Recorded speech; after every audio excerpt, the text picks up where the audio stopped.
YouTube channel শুরু করার পর আজ প্রথম ক্রিকেট নিয়ে কথা বলতে চাই। ১৬ বছরের নাতিদীর্ঘ ক্রীড়া সাংবাদিকতার ক্যারিয়ার আমার। এই ১৬ বছর দেশের ফুটবল এবং অন্যান্য খেলা নিয়ে বেশি কাজ করা হয়েছে। তবে ক্রিকেট যে একেবারে কাভার করিনি, ক্রিকেট নিয়ে যে একেবারে কাজ করিনি, ব্যাপারটা সেটা নয়।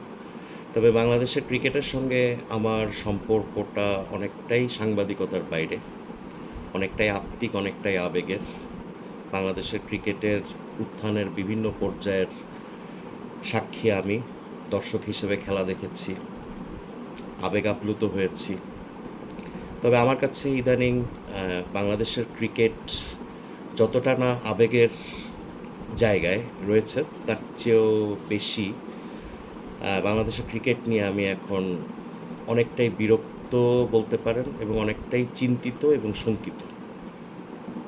চ্যাম্পিয়ন্স ট্রফি শুরু হয়েছে, যদিও চ্যাম্পিয়ন্স ট্রফির হোস্ট দেশ পাকিস্তান, কিন্তু বাংলাদেশকে আজকে ভারতের বিপক্ষে ম্যাচ খেলার জন্য দুবাইতে খেলতে হয়েছে। তো বাংলাদেশ প্রথম ম্যাচে 6 উইকেটে হেরে গেছে। আসলে আমার কাছে জয় পরাজয়ের চেয়েও আমি সবসময় যে জিনিসটাকে ক্রিটিক্যালি দেখি, মনোযোগ দিয়ে দেখি বা এটা বোঝার চেষ্টা করি, সেটা হচ্ছে জয় পরাজয়ের ধরনটা। আপনারা জানেন যে কোনো দল যখন ম্যাচ জিতে যায় তখন অনেক কিছুই ঢাকা পড়ে যায়, কিন্তু হার লুকিয়ে থাকা অনেক জিনিসই সামনে নিয়ে আসে। আজ ভারতের বিপক্ষে বাংলাদেশ যেভাবে খেলেছে, যেভাবে খেলে হেরেছে, সেই ব্যাপারটি নিয়েই আজকে আমি কথা বলবো, যেটা আমার মনের মধ্যে চিন্তার উদ্রেক করেছে। এবং আমি নিশ্চিত বাংলাদেশের ক্রিকেট বোদ্ধা, ক্রিকেট অনুসারী এবং ক্রিকেট সমর্থকদের মনে একই ধরনের শঙ্কা সৃষ্টি করতে বাধ্য। দুবাইতে বৃহস্পতিবার বাংলাদেশ হেরে গেল 6 উইকেটে। ম্যাচটা আপনারা যারা দেখেছেন সবাই জানেন, নতুন করে বলার কিছু নেই। টসে জিতে ব্যাটিংয়ে নেমে শুরুতেই 2 উইকেট নেই। এরপর পাওয়ার প্লেতে আস্তে আস্তে স্কোরবোর্ডে 35 রান উঠতে না উঠতে 5 উইকেট নেই। এরপর বাংলাদেশ কত দূর যাবে সেটা নিয়ে যখন সবার মধ্যে আশঙ্কা, তখনই তৌহিদ হৃদয় এবং জাকের আলী ষষ্ঠ উইকেট জুটিতে রেকর্ড 154 রান যোগ করলেন, এবং দুজন বাংলাদেশের স্কোর 5 উইকেটে 35 থেকে নিয়ে গেলেন 189-তে। তৌহিদ হৃদয় অসাধারণ একটা সেঞ্চুরি করলেন, তার ক্যারিয়ারের প্রথম সেঞ্চুরি।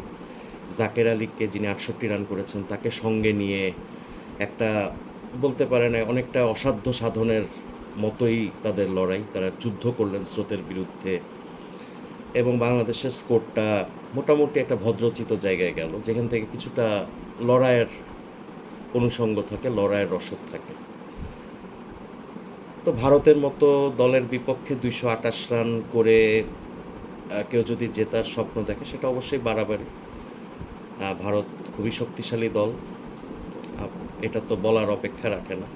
ওয়ানডে ক্রিকেটে তারা কতটা অভিজ্ঞ, ওয়ানডে বিশেষ করে সীমিত ওভারের ক্রিকেটে তারা কতটা ভালো, সেটা আসলে বোঝার জন্য বা বলার জন্য খুব বড় ক্রিকেট বোদ্ধা বা বিশ্লেষক হওয়ার দরকার পড়ে না। তবে আজকে আমাদের তাহিদ হৃদয়ে যেই সেঞ্চুরিটা করেছেন, জাকের আলী যে 68 রান ইনিংস খেলেছেন, পরবর্তীতে শেষের দিকে রিশাদ 18 রান করলেন, এগুলো অ্যাকুমুলেট করলে ওই আসলে ওই যে একটা লড়াই, মানে একটা লড়াই করার একটা জায়গায় বাংলাদেশ দল গিয়েছিল, যেখান থেকে ভারতের জয়টাকে একটু দেরি করানোই গেছে। তাদেরকে 47 ওভার পর্যন্ত মাঠে রাখা গেছে, কিন্তু পুরো ম্যাচে কিন্তু কখনোই মনে হয়নি যে ভারত ম্যাচটা জিতবে না। আমি আগে বলেছিলাম যে জয় পরাজয়ের চেয়েও আমি আসলে জয় পরাজয়ের ধরন নিয়ে বেশি ভাবি। তো আজকে এই পরাজয়ের চেয়েও আমি চিন্তিত হয়েছে যে জিনিসগুলো নিয়ে, সেগুলো হচ্ছে আমাদের খেলার ধরন। আপনি দেখেন যে আমরা শুরুতেই আমাদের 2 উইকেট নাই, আমাদের টপ অর্ডার 2জন ব্যাটসম্যান, নাজমুল হোসেন অধিনায়ক, সৌম্য সরকার আনাড়ির মতো খেলে আউট হয়ে চলে গেলেন। এরপর বিপর্যয়ের মধ্যে দলের সবচেয়ে অভিজ্ঞ ব্যাটসম্যান মুশফিকুর রহিম নামলেন। মুশফিকুর রহিম শুধু বাংলাদেশেরই সবচেয়ে অভিজ্ঞ খেলোয়াড়দের একজন নয়, তিনি এই মুহূর্তে বিশ্ব ক্রিকেটেরই অন্যতম ঋদ্ধ এবং অভিজ্ঞ ক্রিকেটার। 20 বছরের ক্যারিয়ার তার। ওই সময় যখন বাংলাদেশের দ্রুত দুই উইকেট পড়ে গেছে, তখন মুশফিকুর রহিমের কাছ থেকে তো এক ধরনের রেজিস্ট্যান্স আমরা আশা করেছিলাম। এটা আসলে এখানে ক্রিকেটীয় ওই হিসাব নিকাশ যতটা আছে তার চেয়ে বেশি হচ্ছে এক ধরনের আবেগমথিত প্রত্যাশা, যে মুশফিকুর রহিমের মতো একজন ক্রিকেটারের কাছ থেকে আমরা কি চাই, যে তার কাছ থেকে পারফরমেন্স চাই, তার ইম্প্যাক্ট চাই। 20 বছরের ক্রিকেট ক্যারিয়ার যার, আন্তর্জাতিক ক্রিকেট খেলে খেলে ঋদ্ধ অভিজ্ঞ, তাই তিনিও আনাড়ির মতো আউট হয়ে চলে গেল। আসলে এটাই আমাদের ক্রিকেটের সবচেয়ে বড় দুর্ভাগ্য। আমি যে ধরনের কথা বলছি, আমাদের দুর্বলতা, আমাদের ধরনটা এরকম। আমাদের ক্রিকেটাররা চরম অধারাবাহিক।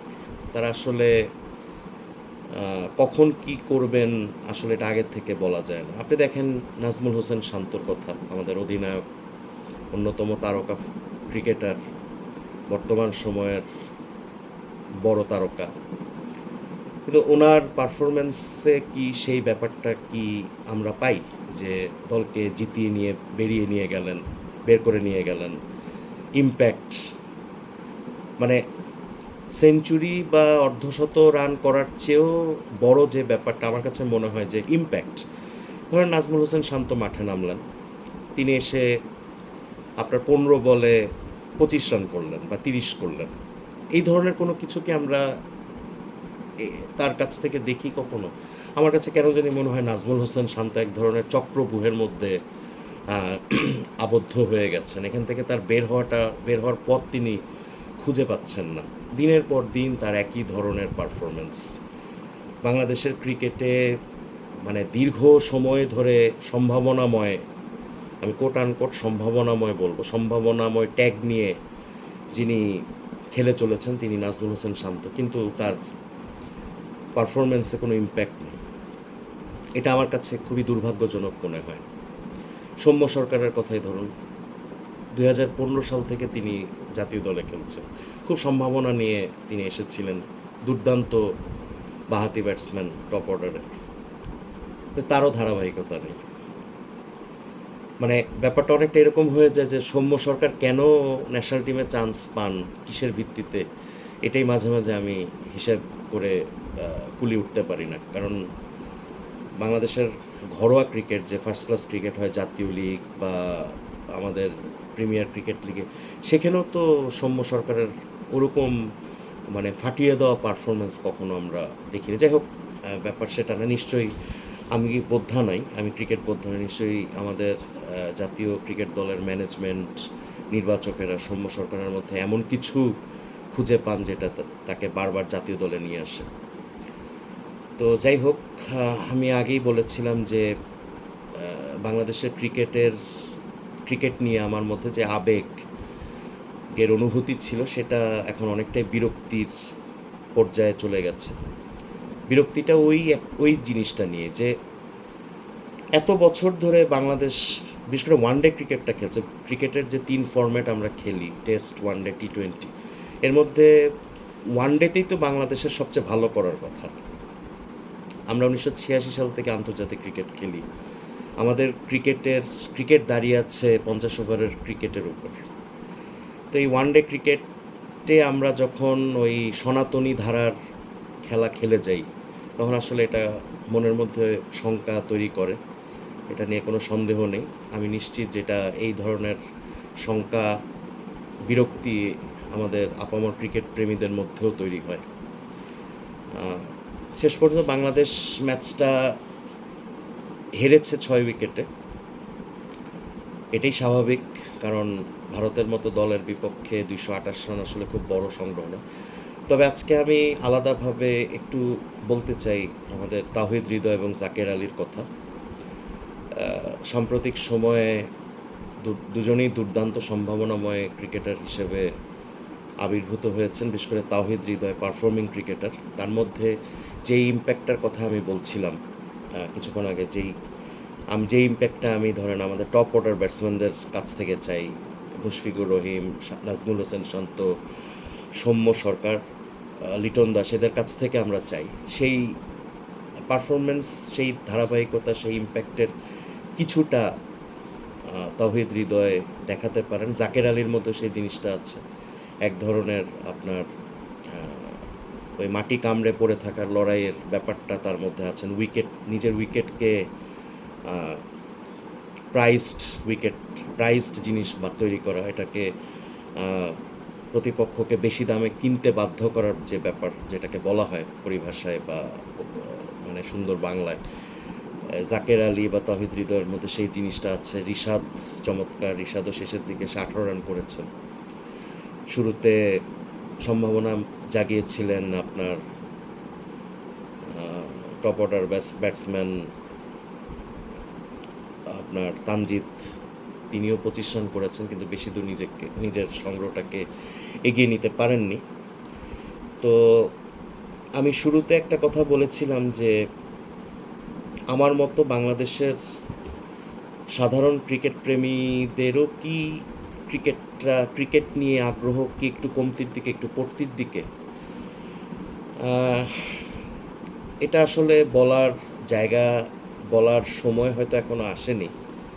কিন্তু এই ধরনের পারফরমেন্স যদি চলতে থাকে দিনের পর দিন, তাহলে আমাদের আগ্রহ সেদিকে ধাবিত হওয়ার সংখ্যাটা কিন্তু থেকেই যায়। আমি সবসময় যেটা বলি যে আমাদের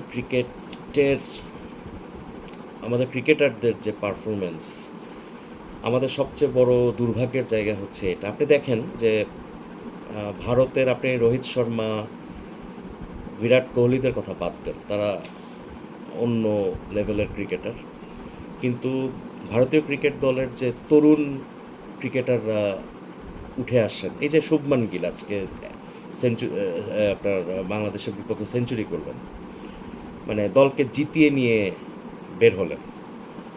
তো এই ধরনের পারফরমেন্স এত বছরেও বাংলাদেশের ক্রিকেটারদের মধ্যে কেন আসেনি, এটা নিয়ে বিতর্ক, এটা নিয়ে গবেষণা, এটা নিয়ে আলোচনার যথেষ্ট অবকাশ আছে। তবে আমার কাছে কেন জানি মনে হয় এটা, এই যে আমাদের দলের ক্রিকেটারদের যে পারফরমেন্সের ধারাবাহিকতার অভাব, এটা আসলে হঠাৎ করে আসে না, এটা আসলে এটা বিল্ট ইন। এটা আপনি যতই বড় কোচ নিয়ে আসেন, ইভেন সচিন টেন্ডুলকারকেও যদি বাংলাদেশের কোচ বানানো হয়, এই জায়গা থেকে তিনি বাংলাদেশের ব্যাটসম্যানদের বের করতে পারবেন কি না, এটা নিয়ে আমার যথেষ্ট সন্দেহ আছে। এটা ওভারঅল সিস্টেমের ব্যাপার। এই সিস্টেম নিয়ে আসলে এখন আর কথা বলতে ভালো লাগে না। এগুলো এখন হচ্ছে কাগজে কথায় পরিণত হয়েছে যে এটা শুধু ক্রিকেট না, এটা বাংলাদেশের সামগ্রিক অবস্থারই একটা আপনার প্রতিচ্ছবি আমরা পাই। ফুটবল বলেন, অন্য খেলা বলেন, অন্য যে কোনো জায়গায়, যে আমাদের সিস্টেমেটিকভাবে আমাদের কোনো কিছু এগিয়ে যায় না, এটা একটা প্রবলেম। তো ক্রিকেটে তো এটা অনেক দিনের সমস্যা। তবে ক্রিকেটের যেই সুবিধাটা আছে যে তাদের ফান্ড আছে, তাদের অর্থ আছে, তো এই অর্থটা দিয়েও আসলে সেই সমস্যাগুলোর সমাধান হচ্ছে না, এটাই দুর্ভাগ্যজনক। আশা করি বাংলাদেশ তাদের গ্রুপের পরবর্তী দুটি খেলা তারা ভালো করবে, পাকিস্তানের মাটিতে খেলা হবে। এছাড়া তো আর চাওয়ার কিছু নাই। তবে বৃহস্পতিবার চ্যাম্পিয়ন্স ট্রফিতে নিজেদের প্রথম ম্যাচে বাংলাদেশ আমাদের দর্শকদের, আমাদের সবাইকে খুবই হতাশ করেছে, যথেষ্ট হতাশ করেছে। তবে পরিশেষে আবার তাওহিদ হৃদয় এবং জাকের আলীকে স্যালুট। এই দুজন আসলে আমাদের আজকে মান সম্মানটা বাঁচিয়েছেন, যেটাকে বলে ইজ্জত বাঁচানো। কিন্তু বাংলাদেশের ক্রিকেটে এই ইজ্জত বাঁচানোর যে ধারাবাহিকতা, এটা আর কতদিন, সেটা আপনাদের সবার কাছে এই প্রশ্নটা রেখে আজকের মতো বিদায় নিচ্ছি। তো দর্শক মণ্ডলী, বিদায় নেওয়ার আগে একটা অনুরোধ করব। সেটা হচ্ছে আমার ইউটিউব চ্যানেলটা নতুন। আমি অনেকটা সাহস করেই শুরু করেছি। ইউটিউবে কথা বলাটা আসলে আমার ঠিক কাপ অফ টি না। আমি লিখে অভ্যস্ত। কিন্তু এই কমফোর্ট জোন থেকে বেরিয়ে এই কাজটা আমি করছি আপনাদের জন্য। আপনাদেরকে তথ্য দিয়ে সাহায্য করতে চাই, আপনাদেরকে এন্টারটেইন করতে চাই। তো আমাকে সহযোগিতা করুন আপনারা। আপনারা আমার এই ইউটিউব চ্যানেলটি সাবস্ক্রাইব করুন, লাইক দিন, শেয়ার দিন। আপনারা সবাই আমার সঙ্গে থাকুন। আমি হোপফুল যে আপনারা সবাই আমাদের সঙ্গে থাকবেন। আমি ভবিষ্যতে আরও ভিডিও নিয়ে আপনাদের সামনে হাজির হব, আরও তথ্য নিয়ে আপনাদের সামনে হাজির হব। সেই পর্যন্ত ধন্যবাদ।